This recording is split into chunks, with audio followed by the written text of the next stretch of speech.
Hello friends, चलिए अभी exercise 2.2 को आगे बढ़ाएंगे। क्वेश्चन नंबर 11, 12, 13 एंड 14 डिस्कस करेंगे। 14 मैंने लिखा नहीं, बाद में लिखूंगा। तो क्वेश्चन नंबर 11 यूजुअल है, इसके जैसा क्वेश्चन हम लोगों ने पहले भी सॉल्व किया है। क्या करना है इसके अंदर मैं बता देता हूँ आप लोगों को।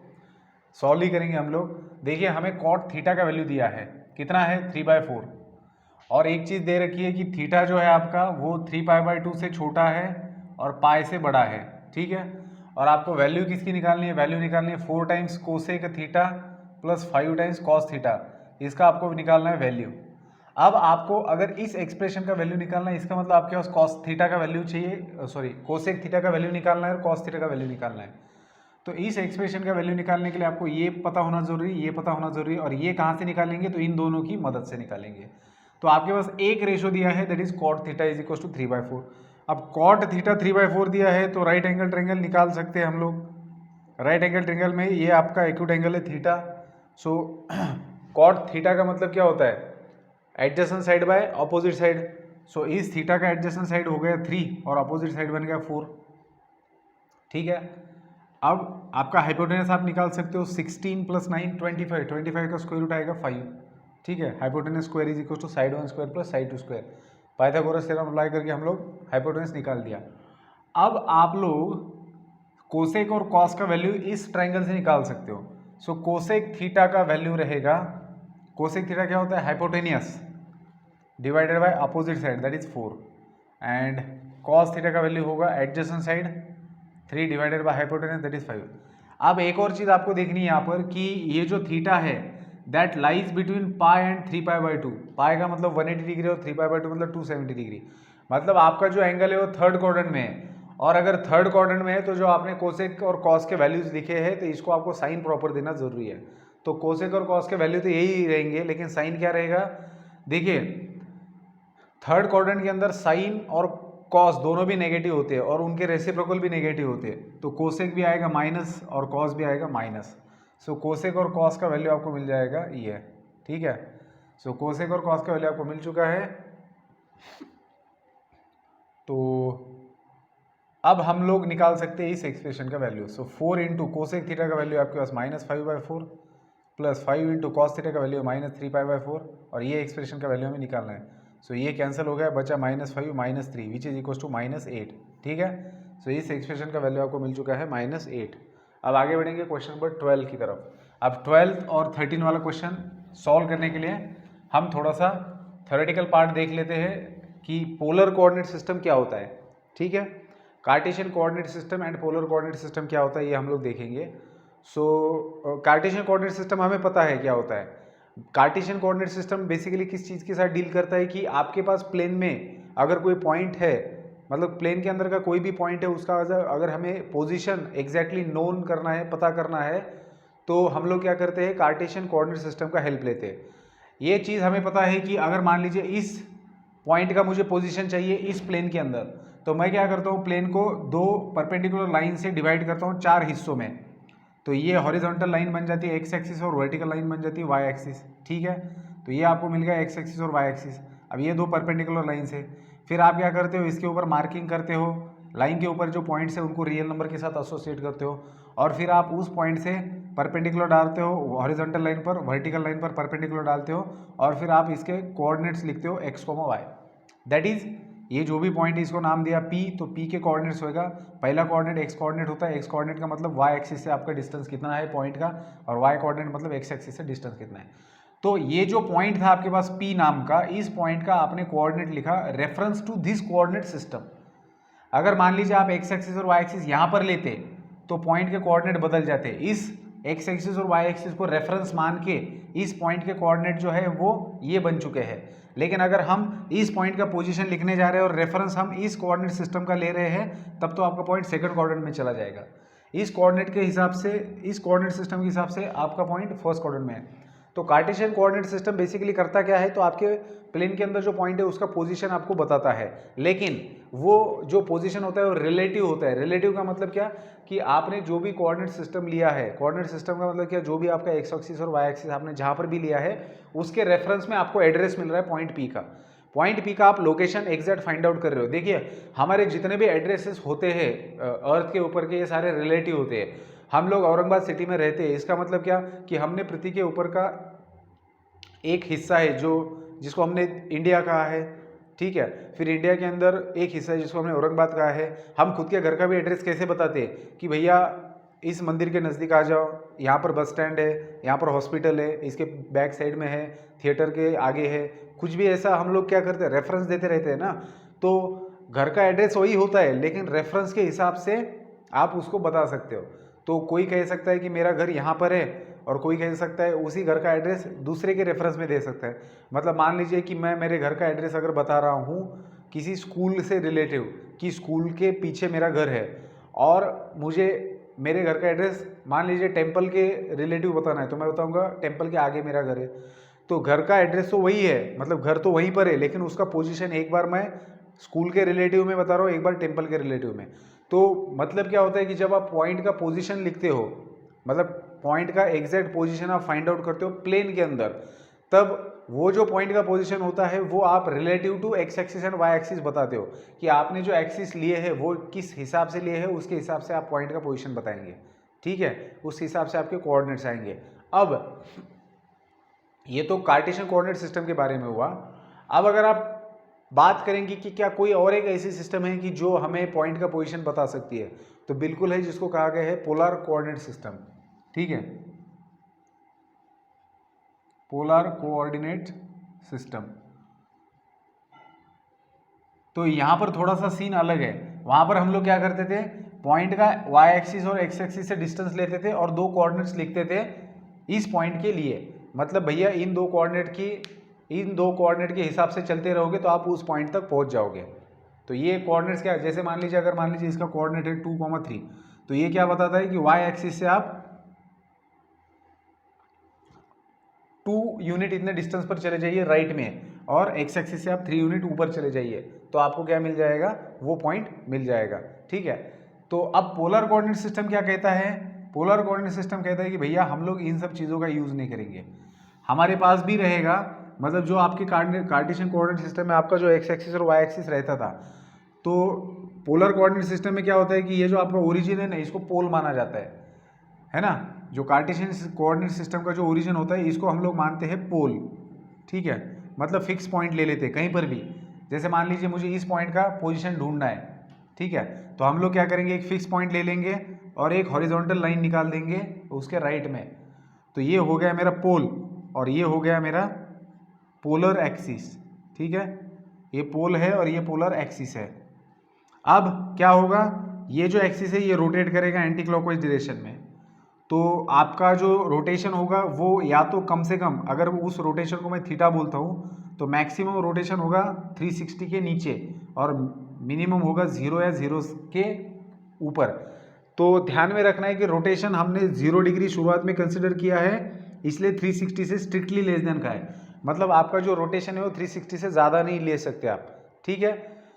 तो होता क्या है बेटा, और इसी चीज़ को हम लोग इस फॉर्मेट में भी बताया जा सकता है। जैसे कि मान लीजिए पोल फिक्स किया, तो यहाँ से ऊपर लाइन खींच दी, लेफ्ट में खींच दी, राइट में खींच दी, तो ऐसे लिखा क्या और ऐसे लिखा क्या, हमारे लिए कोई मतलब की बात नहीं है, मतलब दोनों चीज़ें सही है। अब हम लोग क्या करते हैं, हमारा जो कार्टेशियन कोऑर्डिनेट सिस्टम होता है उसी के अंदर जो एक्स एक्सिस और वाई एक्सिस होते हैं, तो पॉजिटिव एक्स एक्सिस को हम पोलर एक्सिस कहते हैं, मतलब पॉजिटिव एक्स एक्सिस हो जो भी हो, ये है हमारा पोलर एक्सिस। और ये जो ओरिजिन होता है ये फिक्स्ड पॉइंट होता है, जैसे कील ठोक दी यहाँ पर फिक्स कर दिया इसको, तो ये बन गया पोल। अब इस पोल के और इस एक्सिस से रिलेटेड हम लोग इस प्लेन के अंदर जो भी पॉइंट रहेगा उसका हम लोग पोजीशन बताने वाले हैं। तो जो भी पोजीशन बताया जाएगा, जिस माध्यम से जिसकी हेल्प से बताया जाएगा, उसको कहा जाएगा पोलर कोऑर्डिनेट्स। अब यहाँ पर क्या होता है, अगर मान लीजिए कि प्लेन के अंदर यहाँ पर पॉइंट है और इस पॉइंट का मुझे इस पोलर एक्सिस और पोल के रेफरेंस, पोल के रिलेटिव अगर मुझे इसका एड्रेस बताना है, तो मैं कैसे बताता हूँ, तो मैं सबसे पहले देखूंगा कि ये पॉइंट इस पोल से कितनी दूरी पर है, ठीक है। ये एक चीज़ मैं तय करूंगा कि जो आपका पॉइंट है जिसका आपको पोजीशन ढूंढना है, वो पॉइंट पोल से कितनी दूरी पर है। तो जैसे हम लोग स्टैंडर्ड नोटेशन है कि r यूनिट इतनी दूरी पर है। और दूसरी चीज, आप जब उन दोनों को जोड़ते हो तो जो सेगमेंट बन रहा है, तो उस सेगमेंट का एंटी क्लॉकवाइज डायरेक्शन में रोटेशन कितना हुआ है पोल से, पोलर एक्सिस से, जिसको आप एक्स एक्सिस भी कह सकते हो, तो ये रोटेशन होता है थीटा। तो जब आप इस पॉइंट के कोऑर्डिनेट्स लिखेंगे तो पहला कोऑर्डिनेट होगा distance from the pole that is r, और दूसरा होगा रोटेशन। तो जैसे वहां पर x कोऑर्डिनेट y कोऑर्डिनेट होता था पॉइंट का, वैसे यहाँ पर r और r, थीटा होता है। तो r का मतलब क्या होता है, पॉइंट का ओरिजिन से डिस्टेंस, और थीटा का मतलब होता है कि अगर आप उस पॉइंट को और ओरिजिन को ज्वाइन करेंगे तो ये जो सेगमेंट बन रहा है तो इस सेगमेंट का एक्सिस से कितना रोटेशन हुआ है, मतलब यहाँ से कितना घूमकर यहाँ पर आई है। तो ये दो चीजें इसका सटीक आपको पोजीशन बताते हैं। आपको समझ मतलब आपको लगेगा कैसे, देखिए आप इस प्लेन के अंदर, जैसे मान लीजिए थोड़ी देर के लिए हम मानते हैं कि 5 यूनिट इतना डिस्टेंस और 30 डिग्री इतना एंगल, तो आपको एक ही पॉइंट मिलेगा इस कोऑर्डिनेट के ऊपर। अगर इन दोनों में से एक ही कोऑर्डिनेट आप कंसिडर करते हो तो आपको इन्फिनिट पॉइंट मिलेंगे। जैसे मैं बोलता हूं कि मुझे 5 यूनिट इतने डिस्टेंस पर पोल से पॉइंट चाहिए, तो एक पूरा सर्कल बन सकता है, क्योंकि 5 यूनिट का रेडियस बना ही है, एक पूरा सर्कल मिलेगा आपको प्लेन में। लेकिन अगर मैं बोलता हूं कि वो जो पॉइंट है वो 5 यूनिट इतने डिस्टेंस पर है पोल से, और अगर आप पोलर एक्सिस का 30 डिग्री का रोटेशन करेंगे तो उस एक्सिस पर वो आ जाएगा। मतलब अगर आप एक्सिस को 30 डिग्री घुमाएंगे तो एक्सिस जहां पर आ रहा है उस एक्सिस के ऊपर लाई करने वाला जो 5 यूनिट इतना डिस्टेंस पर है पोल से, वो पॉइंट कौन है, तो एक ही पॉइंट है। देखिए डिस्टेंस फिक्स है पोल से इतना और रोटेशन फिक्स है इतना, तो दोनों में सिर्फ एक ही पॉइंट पकड़ में आएगा कि इतने देखो अगर सिर्फ रोटेशन लेते हो तो 30 डिग्री के रोटेशन पर इतने सारे पॉइंट्स है, लेकिन 5 यूनिट पर एक ही पॉइंट है। समझ रहे हो बात को? अगर रोटेशन 30 डिग्री का लिया है तो 30 डिग्री के रोटेशन पर आपको इन्फिनिट पॉइंट्स मिलेंगे, लेकिन 5 यूनिट पर एक ही पॉइंट मिलेगा। तो 5, 30 डिग्री सिर्फ एक पॉइंट को डिटरमाइन करता है प्लेन के अंदर। इस बात को समझना पड़ेगा आपको। तो इसके लिए हम लोग कंफर्मली बोल सकते हैं कि भैया ये कोऑर्डिनेट है r, थीटा, जो आपके पॉइंट को कंप्लीटली डिटरमाइन कर रहा है प्लेन के अंदर with reference to this pole and this polar axis. अगर पोल और पोलर एक्सिस का पोजीशन चेंज कर दिया तो फिर इसके कोऑर्डिनेट भी बदल जाएंगे। ठीक है, चलिए आगे बढ़ते हैं हम लोग अभी। तो हमारा ये जनरल रिप्रेजेंटेशन था r, थीटा वाला। समझ में आया आपको पोलर कोऑर्डिनेट क्या सिस्टम है? तो पोलर कोऑर्डिनेट के अंदर हमारे पास पोल होता है, पोलर एक्सिस होता है, और r, थीटा। r होता है distance of the point from the pole and theta होता है रोटेशन, कितने डिग्री का रोटेशन है। अब ये तो पोलर कोऑर्डिनेट्स बन गए।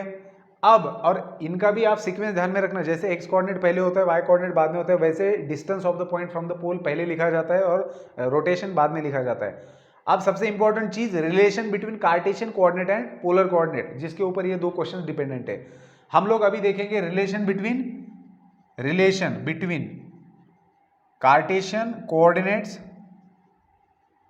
Cartesian and polar coordinates. ठीक है, अब रिलेशन का मतलब क्या कि एक ही पॉइंट है, तो उस एक ही पॉइंट का आपको पता है कि प्लेन के अंदर x, y कार्टेशियन कोऑर्डिनेट में लिखे जा सकते हैं और उसके पोलर कोऑर्डिनेट्स में। तो क्या इन दोनों के बीच में कुछ रिलेशन बनाया जा सकता है?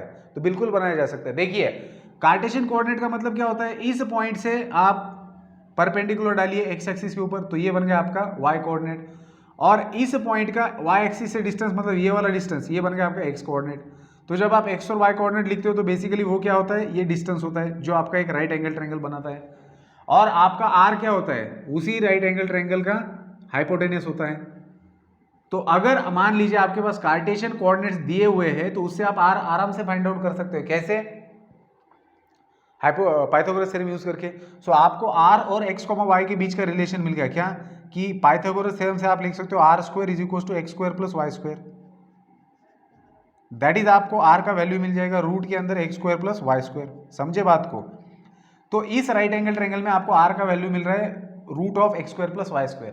ठीक है, अब ये आपका r का वैल्यू मिल चुका है आपको।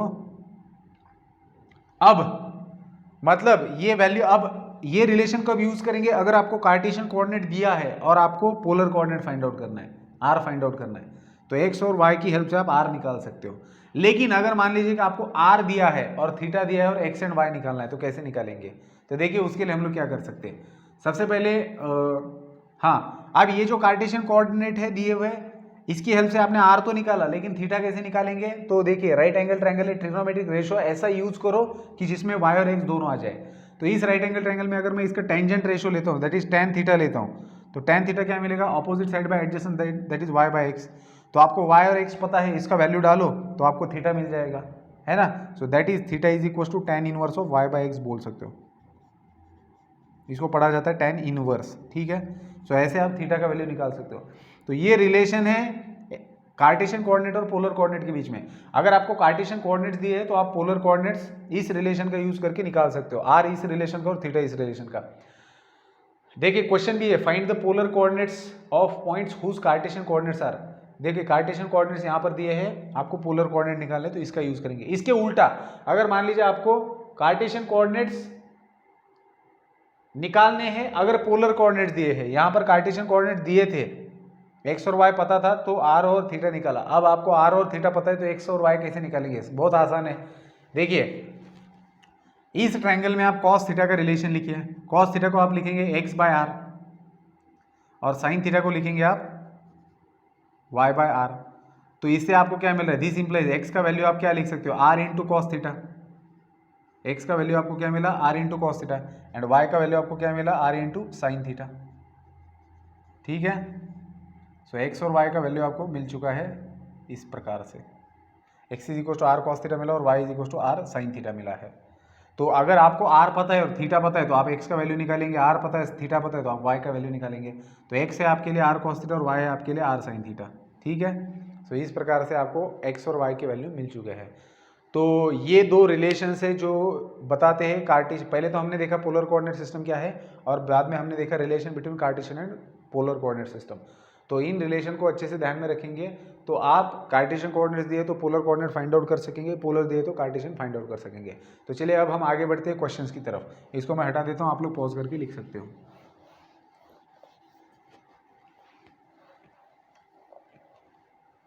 चलिए सो नेक्स्ट क्वेश्चन की तरफ बढ़ेंगे, क्वेश्चन नंबर 12। अब क्वेश्चन नंबर 12 में क्या दिख रहा है? Find the Cartesian coordinates of points whose polar coordinates are. देखिए आपको कार्टेशियन कोऑर्डिनेट्स फाइंड आउट करने हैं पहले एग्जांपल में, और पोलर कोऑर्डिनेट दिए हैं। अब 3,90 डिग्री दिया है, इसका मतलब क्या होता है? इसका मतलब होता है कि आर का वैल्यू 3 है और थीटा आपका 90 डिग्री है। ठीक है, अब हमें क्या निकालना है बेटा? कार्टेशियन कोऑर्डिनेट्स निकालने हैं। कैसे निकालेंगे? तो आपको पता है एक्स कोऑर्डिनेट क्या होता है? आर इंटू कॉस थीटा होता है। इसमें कंफ्यूजन नहीं होने देना। X is nothing but R cos theta, Y is nothing but R sine theta. ठीक है, अगर ध्यान में नहीं आता है तो आप टेम्परेरी निकाल के देख सकते हो किसी भी पॉइंट का x comma Y coordinate.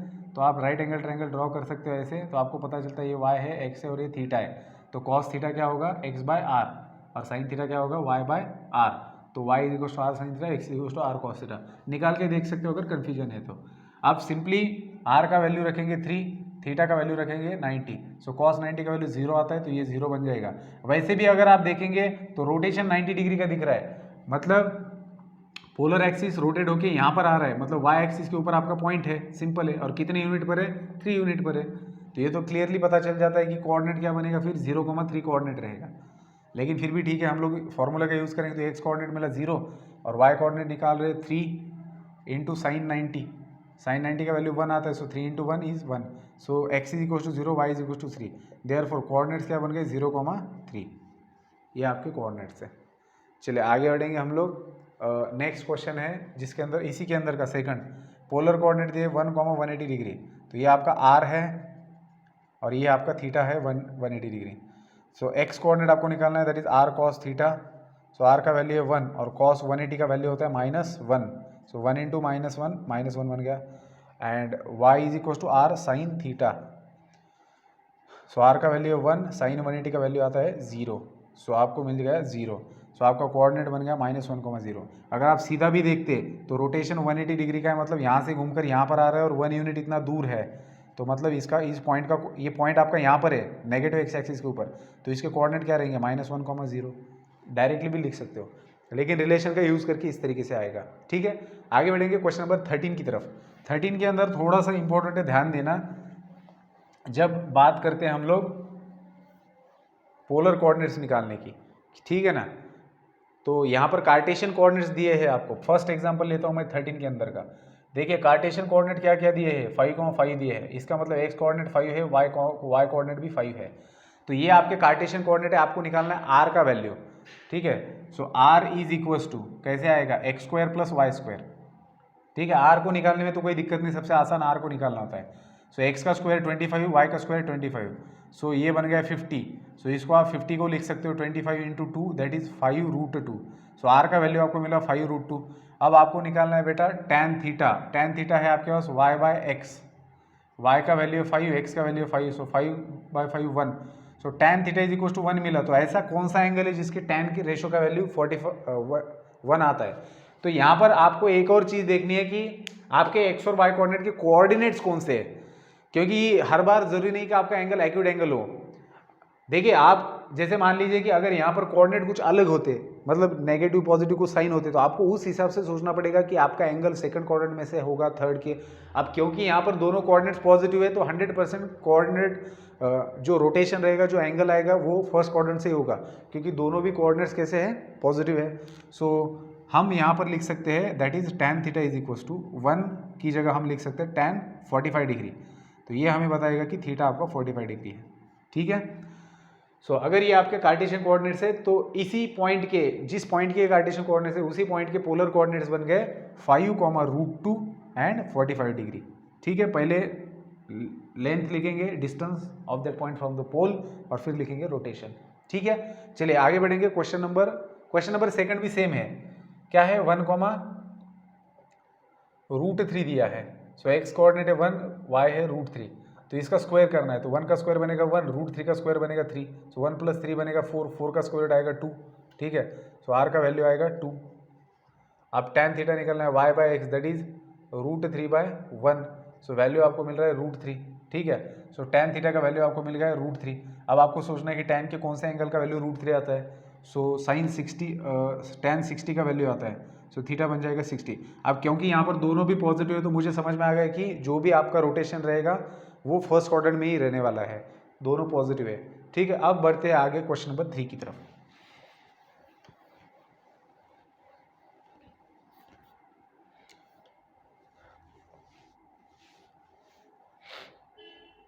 Question number 3 के अंदर कोऑर्डिनेट्स है आपके -1, -1। तो एक्स कोऑर्डिनेट है -1, वाई कोऑर्डिनेट है -1। ठीक है। अब आपको आर निकालना है, तो आर कैसे निकालेंगे? -1 का स्क्वायर दैट इज 1, -1 का स्क्वायर 1, तो आर मिल गया 2, √2। tan थीटा का वैल्यू क्या आएगा? y/x that is -1/-1 that is +1। तो अब tan थीटा का वैल्यू 1 है, तो यहाँ पर हम अगर tan 45 लिखते हैं तो इसमें गलती ये हो जाती है कि आप लोग थीटा 45 डिग्री लिख रहे हो, लेकिन यहाँ पर अगर पॉइंट के कोऑर्डिनेट देखेंगे, कार्टेशियन कोऑर्डिनेट देखेंगे तो दोनों नेगेटिव है। कार्टेशियन कोऑर्डिनेट दोनों नेगेटिव है, इसका मतलब पॉइंट थर्ड क्वाड्रेंट में है, और अगर पॉइंट थर्ड क्वाड्रेंट में है तो 180 से ज़्यादा रोटेशन होना चाहिए। आप 45 लिख रहे हो, तो इनिशियल स्टेज में तो हम 1 के लिए तो 45 ही लिखेंगे, लेकिन फिर क्या करेंगे, हम इसमें 180 ऐड कर देंगे। ठीक है। अभी अगर आप लोगों को फॉर्मूला नहीं पता है, अभी आप लोग जब थर्ड वाला टॉपिक पढ़ेंगे तो उसके अंदर हर्लड एंगल के फॉर्मूले देखेंगे, उससे आप और आसानी से इस बात को समझ पाएंगे। तो अगर मुझे थर्ड क्वाड्रेंट वाला एंगल चाहिए जिसका वैल्यू भी 1 आता है, तो वो कैसे निकालेंगे आप? वो निकाल लेंगे आप पाई प्लस 45 लिख के। ठीक है। क्योंकि आपको पता है कि थर्ड क्वाड्रेंट में जाना है तो इसके अंदर 180 को ऐड करना पड़ेगा, तभी जाके। क्यों 180 ही क्यों ऐड किया, ये आपको सवाल आ सकता है। तो जब आप 180 ऐड करते हो तो एक फॉर्मूला होता है tan of pi plus theta. ठीक है। देखो tan का पीरियड पाई है, मतलब 180 डिग्री tan का पीरियड है, तो इतने पीरियड के बाद में वैल्यू फिर से रिपीट होगा। तो अगर 45 डिग्री पर जो भी वैल्यू मिल रहा है तो उस वही वैल्यू अगर रिपीट करना है तो आपको 180 उसके अंदर ऐड करने पड़ेंगे। ठीक है। तो 180 ऐड करेंगे तो आपको क्या मिलेगा? वही मिलेगा tan 45। तो ये 180 ऐड करने की वजह से आपका एंगल कितने का बना? 225 डिग्री का। So tan theta is equal to tan 225 degree, this implies theta is equal to 225 degree. तो यहाँ पर आपका रोटेशन आ गया 225 डिग्री का। तो गलती ये मत करना कि रोटेशन 45 डिग्री लिखने की गलती मत करना। आप पहले tan 45 लिखिए, बाद में 180 ऐड कर दीजिए अगर थर्ड क्वाड्रेंट में है तो। अगर सेकंड क्वाड्रेंट में होता तो 180 में से इसको सब्ट्रैक्ट कर देते हम लोग। ठीक है। तो इस चीज़ को ध्यान में रखना है आपको। अब यहाँ पर आप ये बात समझिए, हाँ 180 में से सब्ट्रैक्ट नहीं करते, वहाँ पर जो भी एडजस्टमेंट है वो देखते हम लोग। अभी यहाँ पर आपको ये देखना था कि दोनों कोऑर्डिनेट्स नेगेटिव है, इसलिए आपको ये समझ में आ गया कि आपका जो रोटेशन होके जाएगा तो एंगल बनेगा थर्ड क्वाड्रेंट वाला। ठीक है। तो यहाँ पर पोलर कोऑर्डिनेट्स क्या बन गए आपके? आर का वैल्यू आया था आपका √2, सो √2, 225 डिग्री। ठीक है। आगे बढ़ेंगे क्वेश्चन नंबर 4 की तरफ, पॉज करके लिख सकते हैं आप लोग। सो क्वेश्चन नंबर 4 के अंदर आपके पास है -√3, 1। सो एक्स कोऑर्डिनेट है -√3, वाई कोऑर्डिनेट है 1। ठीक है। अब आपको निकालना है वैल्यू, पोलर कोऑर्डिनेट लिखने हैं तो आर का वैल्यू लिखना है। सो रूट के अंदर एक्स का स्क्वायर दैट इज -√3 का स्क्वायर प्लस वाई का स्क्वायर दैट इज 1 का स्क्वायर। सो -√3 का स्क्वायर तो पॉजिटिव आएगा, √3 कैंसिल हो जाएगा तो 3 + 1 दैट इज 4, तो आर इज आएगा 2। अब थीटा का वैल्यू निकालना है। So tan theta is equal to y/, X, so Y का वैल्यू है 1 माइनस √3। अब यहाँ पर देखिए -1/√3 आया है, तो सबसे पहले तो माइनस को साइड में हटा दो आप लोग, और 1/√3 कौन से एंगल के लिए tan का वैल्यू आता है, एक्यूट एंगल के लिए पहले सोचना। सो tan